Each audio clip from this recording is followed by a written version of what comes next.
पिता, पुत्र और पवित्र आत्मा के नाम पर आमीन। क्रिसमस की तैयारी के इस मनन चिंतन में आप लोगों को सुस्वागत है। आज हम मनन चिंतन करेंगे प्रभु ईसा मसीह की विनम्रता के बारे में। बालक यीशु विनम्रता का एक प्रतिरूप है। बाइबल में हम पढ़ते हैं, यीशु मसीह के द्वारा पिता ईश्वर ने यीशु मसीह के द्वारा ही आकाश और पृथ्वी को बनाया और जो कुछ उसमें है सब कुछ यीशु मसीह के द्वारा यीशु मसीह के लिए बनाया है। इब्रानी के पत्र में अध्याय 1 वाक्य 3 में और कोलोसियों के पत्र में अध्याय 1 वाक्य 16 में और संत योहन के सुसमाचार अध्याय 1 से 3 में हम पढ़ते हैं, आदि में शब्द था, शब्द ईश्वर के साथ था, शब्द ईश्वर था और ये शब्द के द्वारा सब कुछ बनाया गया है। तो हम देखें कि ईश्वर सर्वशक्तिमान है। प्रभु ईसा मसीह ईश्वर के पुत्र होने के नाते ईश्वर की बराबरी कर सकते थे। संत पौलुस कहते हैं फिलिपियों के नाम अध्याय 2 वाक्य 5 और 6 में 6-7 में हम पढ़ते हैं, 5-6-7 में हम पढ़ते हैं।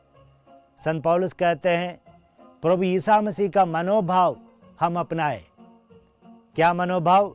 विनम्रता का वह मनोभाव, क्योंकि वह ईश्वर के पुत्र हैं, ईश्वर की बराबरी कर सकते थे, लेकिन वे इंसान बनकर और इतना ही नहीं एक दास बनकर और हमारे बीच में आए।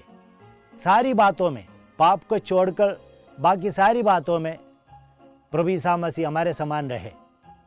ये प्रभु ईसा मसीह के बालक यीशु का विनम्रता दिखाते हैं। सर्वशक्तिमान ईश्वर शक्तिहीन होकर इस दुनिया में जन्म लेते हैं। सर्वसंपन्न ईश्वर गरीब बनकर इस दुनिया में आते हैं और सर्वव्यापी ईश्वर अपने आप को सीमित रखते हुए इस दुनिया में आते हैं।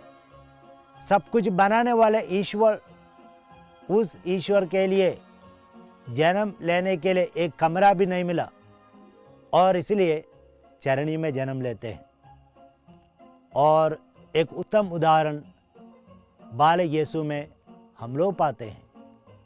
तो ये क्रिसमस मनाते समय हम अपने आप से पूछें कि हम कहाँ तक विनम्र हैं। यीशु चाहते हैं कि यीशु के समान हम विनम्र बने। याद रखना, यीशु ने अपने शिष्यों के पाँव धोकर यीशु ने कहा था, जो मैंने किया तुम भी किया करो। यानी यीशु चाहते हैं कि उनके अनुयायी, उन पर विश्वास करने वाले विनम्रता का एक चिन्ह बने।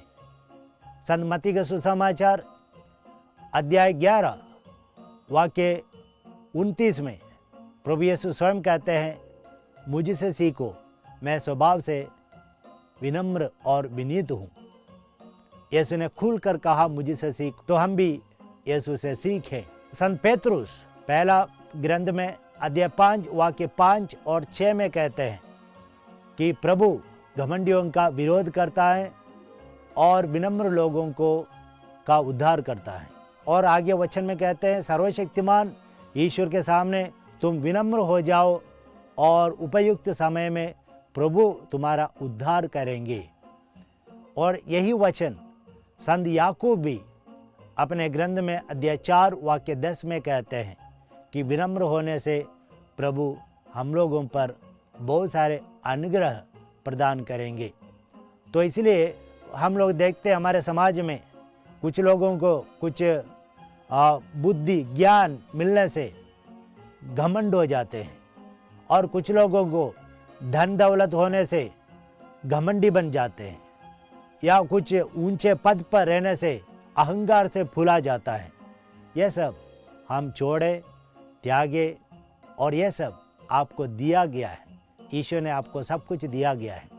संत पौलुस हम लोगों से कहते हैं कि कोरिन्थियों के पहला ग्रंथ अध्याय 4 वाक्य 7 में आपके पास क्या है जो आपको नहीं दिया गया हो। आपके पास जो कुछ भी है सब कुछ ईश्वर द्वारा दिया हुआ देन है, अनुग्रह है, और इसलिए वह बालक यीशु के समान हम भी विनम्र होकर जीवन बिताए। ईश्वर की दृष्टि में विनम्र लोग बहुत अच्छे हैं। ईश्वर बहुत अनुग्रह प्रदान करते हैं विनम्र लोगों को विशेष रूप में। तो ये क्रिसमस आपको विनम्रता आपके जीवन में और बढ़ाने की कृपा प्रदान करे। सबको जय यीशु।